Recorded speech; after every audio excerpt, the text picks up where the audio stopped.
Sabe quando a gente pensa em direitos como liberdade de expressão ou acesso à saúde? Parece que eles sempre estiveram aí, né? Mas e se eu te disser que a história não é bem assim? Na verdade, o que a gente chama de direito fundamental hoje é resultado de uma longa jornada, cheia de lutas e de ideias que foram se transformando. E para a gente entender essa evolução, vamos usar um lema bem famoso como nosso mapa. Tudo começou com uma palavra, uma ideia poderosa que deu o pontapé inicial em tudo: liberdade. Mas só ela não bastava. Logo depois, uma nova exigência surgiu com força total: a igualdade.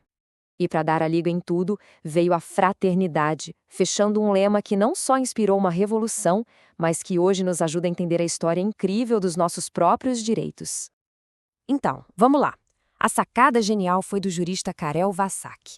Ele percebeu que esse lema icônico, liberdade, igualdade, fraternidade, funciona como um modelo perfeito para a gente entender como os direitos foram se expandindo, sabe? Em fases, uma camada se somando à outra. Mas antes da gente seguir, um detalhe que faz toda a diferença. Por um tempo se falou em gerações de direitos. Só que o termo mais bacana e mais correto hoje em dia é dimensões. Por quê? Porque geração dá a ideia de que a nova substitui a antiga, como se fosse um filho tomando o lugar do pai. Dimensão não, mostra que os direitos se acumulam, eles se somam, sabe? A proteção só aumenta, sem a gente perder o que já foi conquistado.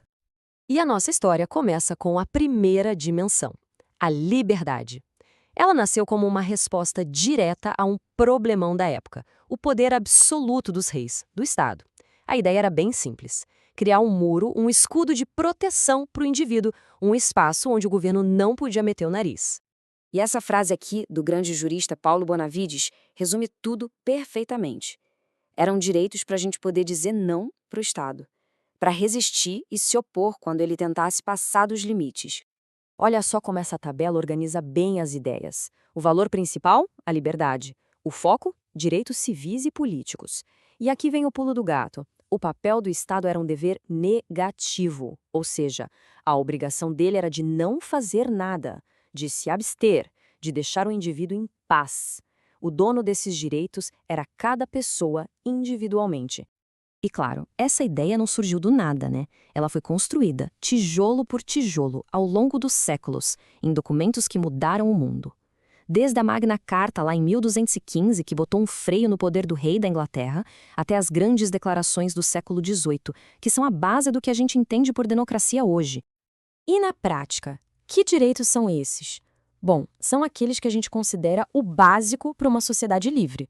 O direito de viver, de ter suas coisas, de falar o que pensa, de ter sua fé e de poder participar das decisões do país. São as famosas liberdades, os direitos de defesa contra o Estado. Só que aí a história andou e a gente viu que só garantir a liberdade não era o suficiente. Com a Revolução Industrial, no século XIX, surgiu um novo cenário, uma desigualdade social e econômica gigantesca. De que adiantava ser líder no papel se na vida real não havia nem o básico para sobreviver? Foi daí que nasceu a segunda dimensão de direitos. E aqui, gente, a lógica vira de ponta cabeça.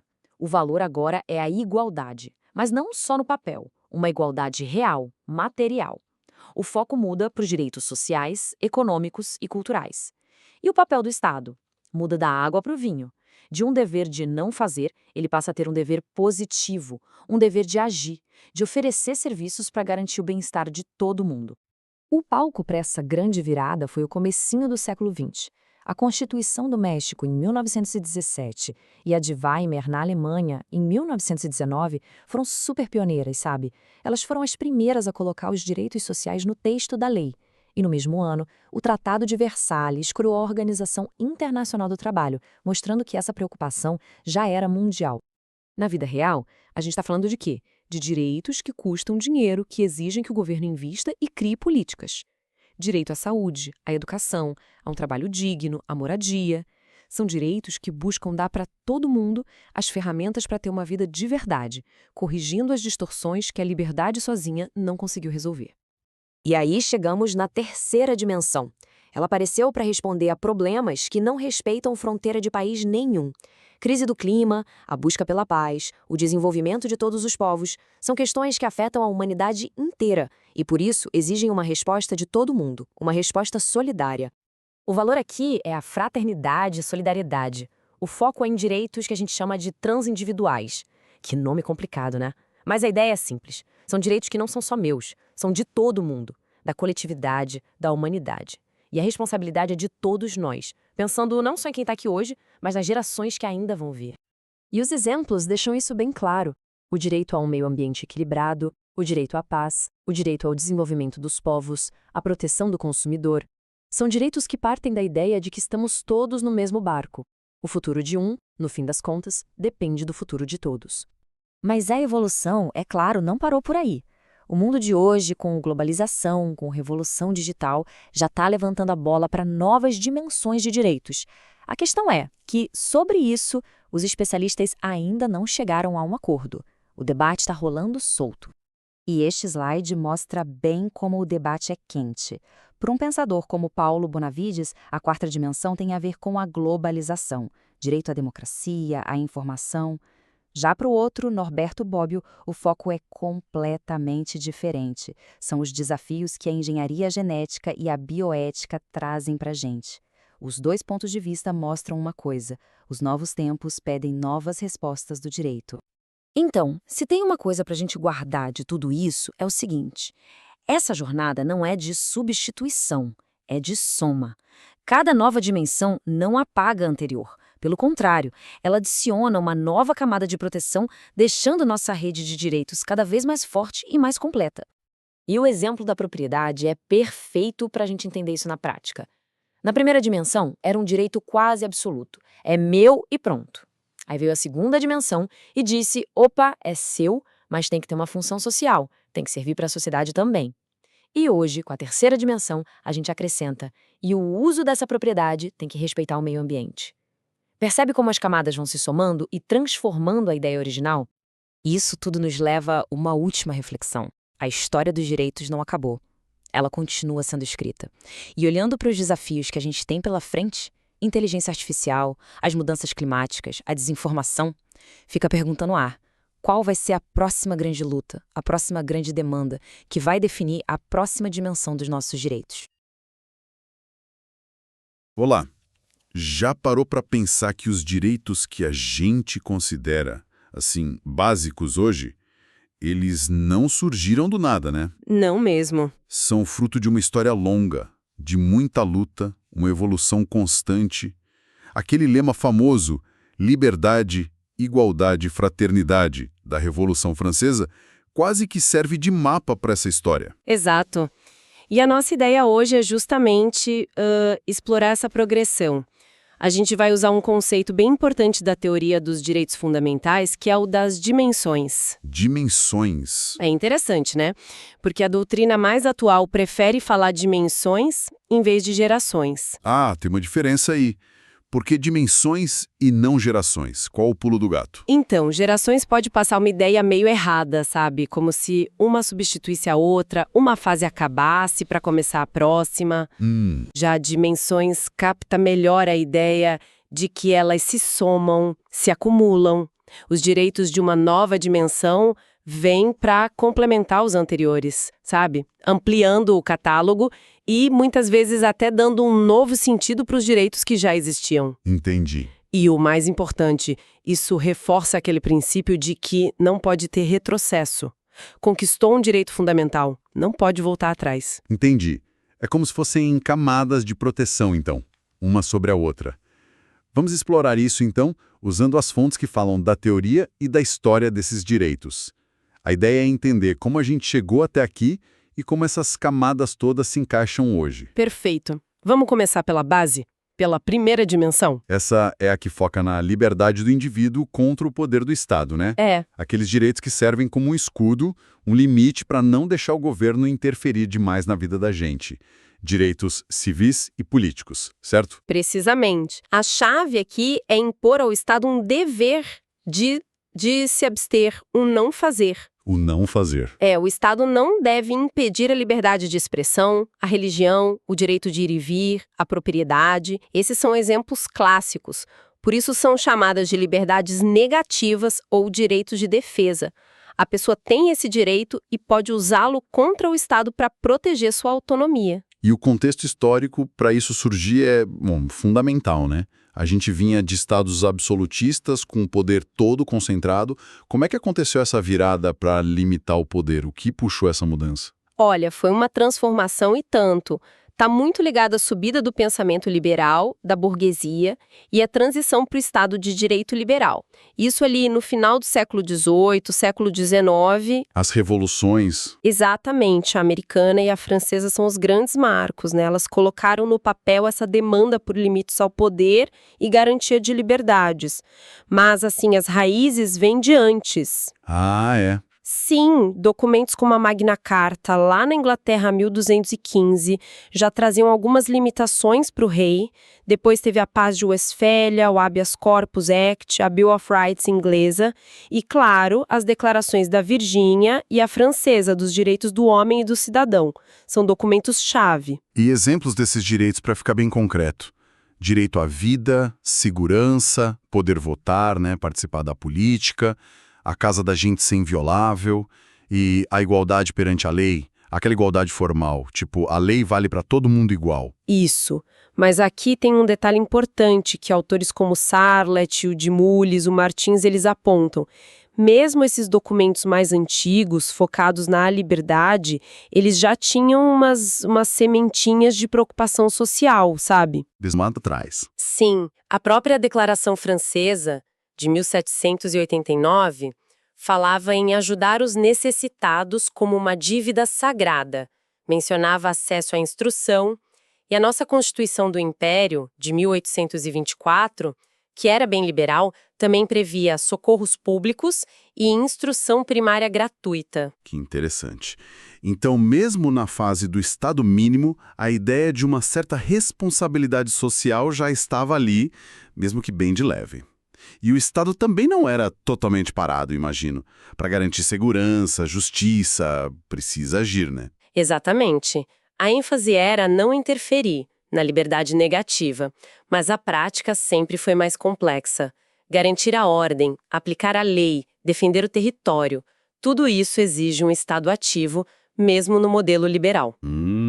E essa constatação, junto com a percepção cada vez maior de que só a liberdade no papel não garantia vida digna para todo mundo, foi preparando o caminho para a próxima dimensão. Faz todo sentido. Quer dizer, a gente tinha a liberdade, a igualdade formal ali na lei. Mas o que faltava? Porque só isso não deu conta. Faltava a igualdade de verdade, a igualdade material. A Revolução Industrial no século XIX mostrou o lado fraco do modelo só liberal. Condições de trabalho horríveis, exploração, miséria, jornada de trabalho sem fim. Nossa! Ficou muito claro que a liberdade individual, sem um mínimo para sobreviver, era uma ilusão para a maioria das pessoas. E o Estado, só olhando, acabava ajudando a manter essa desigualdade toda. E foi aí que começou a pressão para um Estado diferente. Um Estado que não só deixasse fazer, mas que agisse para corrigir as coisas. Exatamente. Aí surge a segunda dimensão. O foco vai para os direitos sociais, econômicos e culturais. A ideia agora é que o Estado tem sim o dever de agir para garantir condições mínimas de vida digna, para diminuir as desigualdades. Agora o foco é na igualdade material, então. Isso, na igualdade substantiva, real. E isso exige que o Estado faça coisas, preste serviços, dar saúde, educação, garantir direitos trabalhistas, previdência, moradia. São as tais liberdades positivas ou direitos prestacionais. E o que tornou essa mudança tão forte? O que levou ela a se consolidar? Foram décadas de muita luta social, né? Movimentos de trabalhadores, como o cartismo na Inglaterra, a Comuna de Paris, greves, sindicatos se organizando. Tudo isso pressionou muito. Imagino. E aí, doutrinas socialistas, sociais-democratas ganharam força, criticando o liberalismo puro e propondo um Estado que interviesse mais na economia, na sociedade, para proteger quem era mais fraco, os hipossuficientes. Essa transição se firma mesmo no começo do século XX, especialmente depois da Primeira Guerra, com o Estado Social, o Welfare State. E quais foram os documentos que marcaram essa nova fase? Tem marcos legais também. Tem sim. A Constituição Mexicana de 1917 é considerada pioneira. Ela trouxe um capítulo inteiro só sobre direitos trabalhistas e previdência. Logo depois veio a Constituição de Weimar, na Alemanha, em 1919, que também inovou muito nos direitos sociais. Weimar. E no mesmo ano, 1919, o Tratado de Versalhes criou a OIT, a Organização Internacional do Trabalho, justamente para tentar criar regras internacionais de trabalho justo. No Brasil, a gente já tinha algumas coisinhas antes, mas a Constituição de 1934 é um marco importante para incorporar esses direitos sociais de forma mais robusta. E os exemplos são aqueles direitos que a gente sente na pele hoje. Saúde pública, escola gratuita, salário mínimo, limite de hora de trabalho, férias, aposentadoria, ajuda para quem está desamparado. Correto, só que aqui também tem uma nuance, um detalhezinho. Nem todo direito de segunda dimensão exige que o Estado faça algo positivo, que gaste dinheiro diretamente. Ah, não, como assim? Pensa na liberdade sindical ou no direito de greve. São direitos sociais ligados ao trabalho, certo? Mas a garantia principal deles é o Estado não interferir, não proibir que os trabalhadores se organizem ou façam greve. É uma abstenção também. Entendi. Então a diferença entre a primeira e a segunda dimensão não é só não fazer, vi fazer. O critério é mais sutil. O critério da ação ou abstenção ajuda, mas não explica tudo. Alguns autores dizem que a diferença mais clara está na finalidade do direito. Os de primeira dimensão, civis e políticos, querem proteger a autonomia da pessoa contra o Estado. Ponto. Certo. Garantir condição de vida digna. E isso geralmente, mas não sempre, exige que o Estado haja positivamente. Entendi a diferença. Mas colocar esses direitos sociais em prática parece bem mais complicado e caro para o Estado do que só garantir liberdades, né? Como foi essa questão? Lembro de ouvir falar da tal reserva do possível. Exatamente. Esse é um ponto crucial e juristas como Paulo Bonavides falam muito sobre isso. No começo, muitos direitos sociais eram vistos mais como metas, sabe? Objetivos para o Estado alcançar um dia, mas sem aquela força jurídica imediata dos direitos de liberdade. Tipo uma promessa. Quase isso. E aí vinha o argumento da reserva do possível. O Estado só pode garantir saúde, educação, etc., na medida do dinheiro que tem. Isso gerou muita discussão, se esses direitos eram para valer mesmo ou se era só desculpa para não fazer nada. Mas isso mudou. A gente superou essa ideia. Mudou bastante. O próprio Bonavides aponta essa evolução. Constituições mais novas, como a nossa de 88, dizem que todos os direitos fundamentais, incluindo os sociais, têm aplicação imediata. A ideia é superar essa visão de que eram direitos mais fracos. Bom. Claro que a questão do dinheiro continua sendo um desafio enorme na prática, né? Mas o status jurídico desses direitos ficou bem mais forte. Bom, cobrimos a liberdade, cobrimos a igualdade, o lema ainda tinha a fraternidade. É aí que entra a terceira dimensão. O foco se alarga mais ainda. Sim, a terceira dimensão ganha muita força na segunda metade do século XX. O mundo estava mudando radicalmente. Sociedade de massa, começo da globalização, avanços tecnológicos incríveis, mas também a consciência de novos perigos, problemas que não respeitavam fronteira nenhuma. Tipo? Pensa na Guerra Fria, na ameaça nuclear, nos primeiros sinais claros de que o meio ambiente estava sendo degradado em larga escala. Coisas que afetavam todo mundo, né? E o foco aqui sai do indivíduo, sai até dos grupos sociais e vai para algo maior, uma coisa mais ampla. Exatamente. O valor que inspira essa dimensão é a solidariedade ou a fraternidade. São direitos que não são só de uma pessoa, mas de coletividades, de grupos inteiros de pessoas, às vezes até da humanidade toda, incluindo quem ainda nem nasceu. Por isso a gente chama de direitos transindividuais ou difusos. Como assim difusos? Quem é o dono de um direito desse? A titularidade é coletiva, pensa no direito a um meio ambiente equilibrado. Não é meu, não é seu especificamente. É de todos nós, juntos. E das futuras gerações também. Entendi. O mesmo vale para o direito do consumidor, que protege todos os consumidores. O direito à paz, O direito ao desenvolvimento dos povos, a autodeterminação, o direito sobre o patrimônio comum da humanidade, tipo o fundo do mar, o espaço. Essa lista parece que foi o Karel Verzak que propôs essa ligação com o lema francês, né? Sim, a sistematização que o Verzak fez em 79 foi muito influente.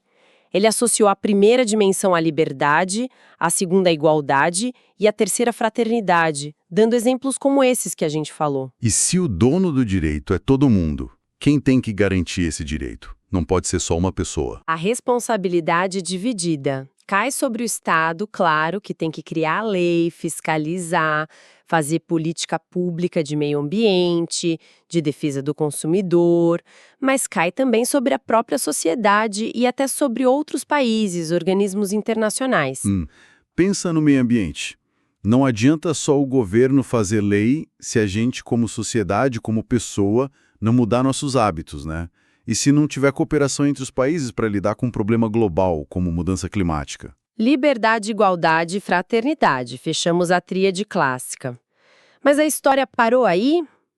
Ou essa evolução continua? Tem gente falando em quarta até quinta dimensão, não tem? Esse é um ponto que está fervendo no debate jurídico hoje e, assim, não tem um consenso, não.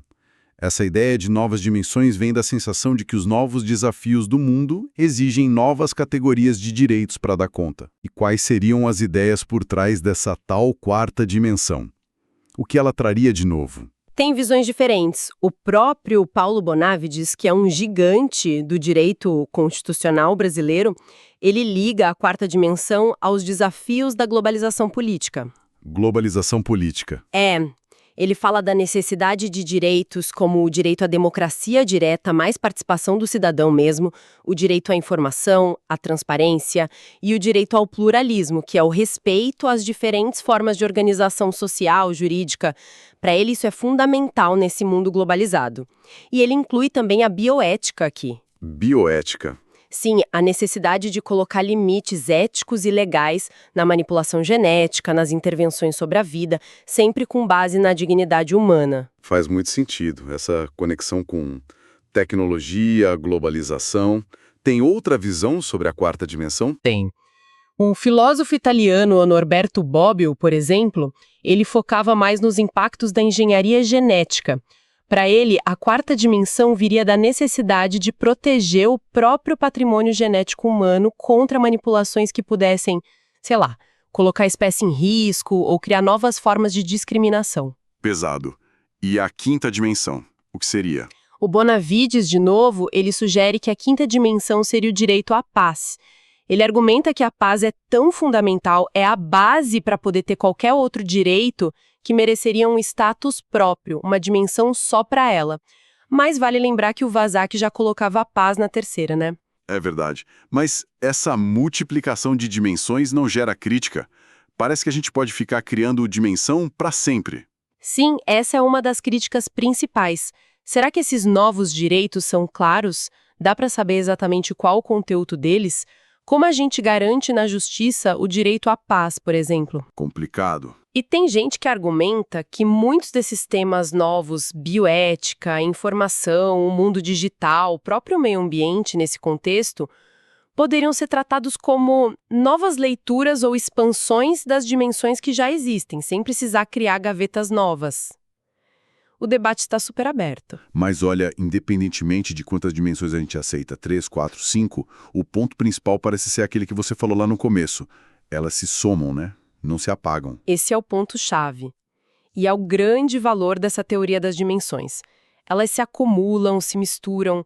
Uma dimensão nova não cancela as antigas. Ela amplia o mundo dos direitos e, o que é crucial, pode dar um novo significado para os direitos das dimensões anteriores. É como se fossem camadas mesmo que vão deixando a proteção mais forte, mais complexa. Dá para dar um exemplo prático disso? Como um direito de uma dimensão é afetado pelas outras? Claro! Pega um direito super clássico da primeira dimensão, ou o direito de propriedade.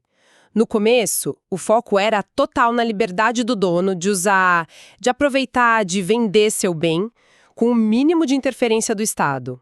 Certo. Aí vem a segunda dimensão, da igualdade social. Esse mesmo direito de propriedade ganha uma camada nova. a exigência de cumprir sua função social. A propriedade deixa de ser um direito absoluto. O uso dela tem que pensar no bem-estar de todo mundo. Por exemplo, uma terra boa para plantar não pode ficar abandonada. Um terreno na cidade tem que seguir o plano diretor. Entendi. A propriedade continua existindo, mas com limites sociais. E a terceira dimensão?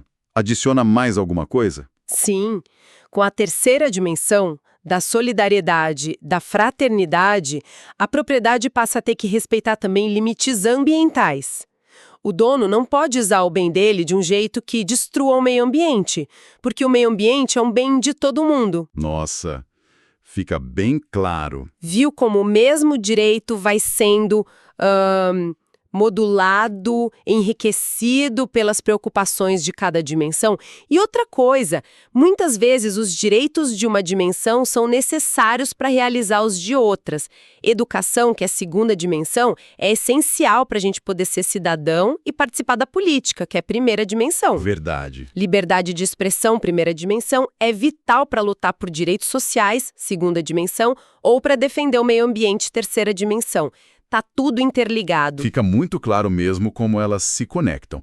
Olha, fizemos uma bela jornada, hein? Saímos da liberdade individual, que bota limite no Estado, passamos pela igualdade social, que exige que o Estado faça coisas, chegamos na fraternidade coletiva, que pede responsabilidade de todo mundo, e ainda demos uma olhada nesse debate sobre direitos novos, ligados aos desafios de agora. Entender essa evolução é fundamental.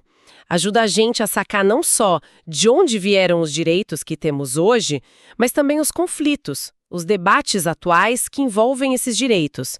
Pensa nas discussões sobre limite da liberdade de expressão e discurso de ódio, ou na tensão entre desenvolver a economia e proteger o ambiente.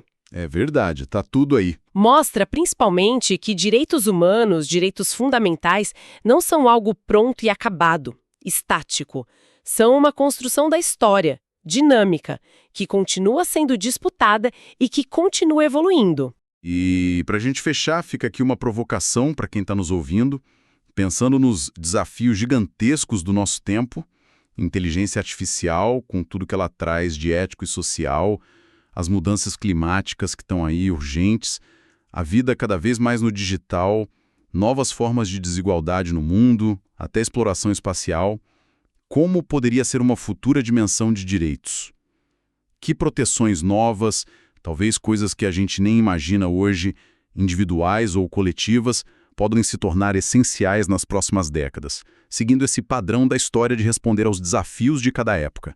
Fica aí a reflexão.